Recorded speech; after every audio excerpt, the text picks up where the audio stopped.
Shout out to TLP Sports Club, baby. BWB is hard. Shout out BWB. BWB. Bandwagon Buffs. BWB, baby. Shout out to Bandwagon Buffs. Shout out to TLP Sports, man. Let's go. TLP Sports, man. Buff Nation, what up? BWB, my bandwagon Buffs. What it is, what it does, and what it's gonna be. It's your man's Harry Billion. Welcome to the Liberian Perspective. Family, do me a favor and smash that subscribe button. Make sure to give me the thumbs up. Don't forget to hit that bell notification so that you can get the video as soon as I drop it on YouTube. And always look right here in this corner where you can get your BWB merch and rep the most educated, well-informed, least delusional fan base in all, and I mean all, of college football. Don't buy the hype. Buy BWB. Bandwagon Buffs. All right, family, I gotta go ahead and get into this video right now, so that's all the business I got. You know what time it is. Let's work. Okay, so this one is a little bit of a head scratcher. Maybe a lot of you guys already got this information on other channels. I saw it in kind of passing, just kind of scrolling on Twitter, and I didn't really think anything of it. I did not know this was happening. But anyways, I got a little bit of a story on one of the quarterbacks. His name is Drew Carter. Let me go ahead and play a little bit of his interview, and I'll come back for some commentary. Obviously, so much has changed since last season. For sure. Including the coaching staff. You're still here, spring practice. How have you been navigating this kind of month-long process, and how do you feel like you're performing? I just been trying to learn to get better each and every day, and just soak up as much information as I can. There's a lot of great coaches around me. I'm very blessed to be in this situation right now, so I'm just trying to take full advantage of it. Where do you feel your game has mostly grown in these few practices we've had? Mentally, for sure. I've grown a lot mentally, been in the playbook a lot, and just trying to fine-tune some things. How have you been able to take your experience from the last couple of years and help that grow as well, but apply that to what's going on right now? For sure. Stuff's got to happen now, and I think it's the urgency of things. Coach Prime has emphasized that as well. And I think just getting together with the guys and making sure that we're getting better each and every day and trying to achieve one goal. Coach Lewis mentioned that you didn't really watch a whole lot of film of the returning guys from last season. Did you appreciate kind of that fresh start at the beginning of spring practice? For sure, it's always a fresh start with the new coach. So very blessed to have him as a coach. I love him. He's a really good teacher.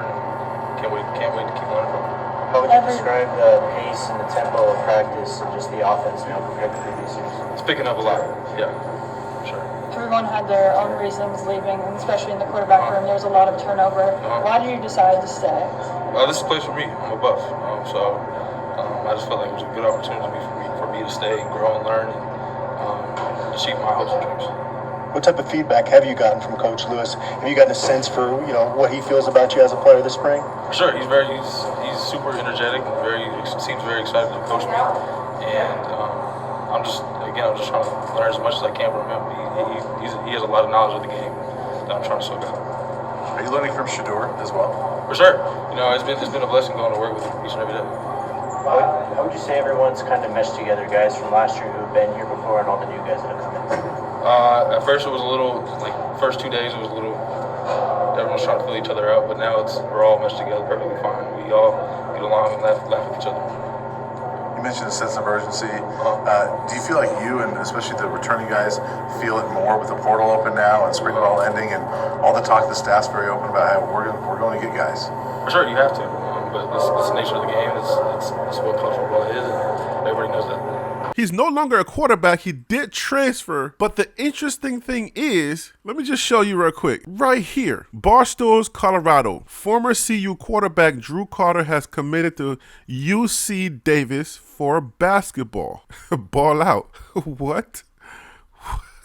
Okay, that is quite interesting. What was the story on this guy? He's a two-sport athlete. I'm glad he has an opportunity to continue to be an athlete. But like I said, it's a little bit of a head scratcher because I did not know that he was actually going to transfer. And then also not just transfer, but transfer and just says, look, I don't want to play football any longer. I now want to play basketball. I'm going over to basketball. He spoke pretty well and extensively about the locker room and the practices and the coaches and all of that. And then he goes to basketball. So was he not cut and this kind of speaks a little bit more about the caliber and the type of players that Mel Tucker and Coach Carl James Durrell recruited to the university. This is Power 5 football. This is University of Colorado. The Division I, not just Division I, but they're Division I on the upper scale of Division I. Division I has levels. You have the FCS, which is the Football Championship Subdivision, and then you have the FBS, which is the Football Bowl Subdivision. Those two divisions are D1. The FBS teams have the chance to actually play for the national championship. If you actually pay attention to what the other coaches are saying, analysts, and what other people are saying, these coaches did not recruit D1 Power 5 players. What was Mel Tucker's mindset? Carl Durrell's mindset? What was their mindset? The anonymous coaches that are talking, they're saying that roster does not cut it. The roster is not a D1 roster. But all of these players, a lot of them did not cut it. It's just baffling. It's a head scratcher. Even if you didn't have all the resources in the world, like how in the world do you get so many players who are not qualified to be on this level? I mean, they pretty much ran everybody up out of that locker room. Now you got Drew Carter going to play basketball and all of that. 50-something players did not cut it to be at such a high level in D1 football. It was a setup. I know all the analysts and people got angry and all of that, but people wanted to see change, but they didn't really think what type of change it was going to take to make Colorado competitive. I mean, if Drew Carter, who apparently has been at CU for a while, for a couple of seasons, if he couldn't cut it either as a backup for Shedeur or just to compete in that locker room, then what exactly was happening in the minds of the coaches that recruited them? Mel Tucker is at Michigan State. He didn't grab many of those kids out of that transfer portal. He is at a D1 school. He is at a Power 5 school. Now it just got me thinking like, well, what in the world? Like, you recruited these kids. You went to their parents. You talked to their aunts and their uncles, their dads and their moms, and you talked to them and you put confidence in them. And you said, I want your child. Your child is good enough to play for a Power 5 D1 school. You did all of that, but then when you went over to another school and they jumped into that transfer portal, you would think you would get more than one, because I think on the record, I think he only took one person out of that transfer portal. So it makes you think, like, did he trust in the kids that he actually recruited? Did he lie to the parents of those kids? What exactly was in his mind? And then also Carl James Durrell, like, what was going on in his mind when you went to go sit in front of those kids, when you went to go sit in front of the parents of those kids, and they're sitting there in the living rooms, wherever you met them to do the recruiting? What exactly did you tell their parents? What did you tell these kids? A lot of these coaches are saying that these are not the Power 5 caliber type kids. It makes you wonder. The more you think about it, you kind of feel bad for the parents. Because if I was a parent sitting across from a coach who's looking me in the eye and talking to me and asking me questions and guaranteeing me that my child is good enough for D1, if that was the case, then once all of this stuff goes down, I will be asking some questions like, hey man, what happened? You promised me that my child was ready for D1 and you were going to do whatever you could do to guarantee his education and for him to continue to play the sport that he loves to play. And then all of a sudden, everything changes and a lot of people are saying those are not D1 caliber kids. It's a little deceitful. I mean, whether you like Coach Prime or not, you have to really respect the caliber of human being that he is. You have to respect the fact that he's open and honest. I mean, he tells it like it is. He doesn't just tell you that you're not good enough. He gives you that opportunity to try to prove it. And he gave a lot of these kids the opportunity to prove it. You saw Drew Carter's interview. He didn't just tell Drew Carter, hey, get up out of here. He gave Drew Carter the best chance to make the team. He actually gave them the best coaches that the school's money could afford, that he could sign, to give them the best opportunity to develop their skills. And Drew Carter's like, yo, my mentality is changing. So think about it. What was the mentality when those other coaches were here? Coach Prime is up front. So whether you like Coach Prime or not, you just hate the guy. You gotta respect the fact that he's open. You gotta respect the fact that he tell it like it is. He's not gonna sugarcoat anything. It's not just the fact that you can run or you can jump. Your mentality has to align with the goals that you have in life. That's where a lot of these people are missing. That's what a lot of the detractors or the talking heads, that's what they're missing. Because a lot of this stuff had to do with the mentality of the kids that were in that locker room. You had Mel Tucker, other coaches before Coach Prime practically lying to these kids. So who should you be mad at? How can you talk about these kids? You write poor stories about these kids and you keep writing stuff that they're not good enough or they're stunk and all of these things. You keep writing all of those stories, and then Coach Prime comes in, tells them the truth. They go and find other opportunities for themselves, and then you get mad at Coach Prime and you start writing crazy stories about how his mentality or what he's doing for the sport is not good. How can it not be good when you said that these kids are not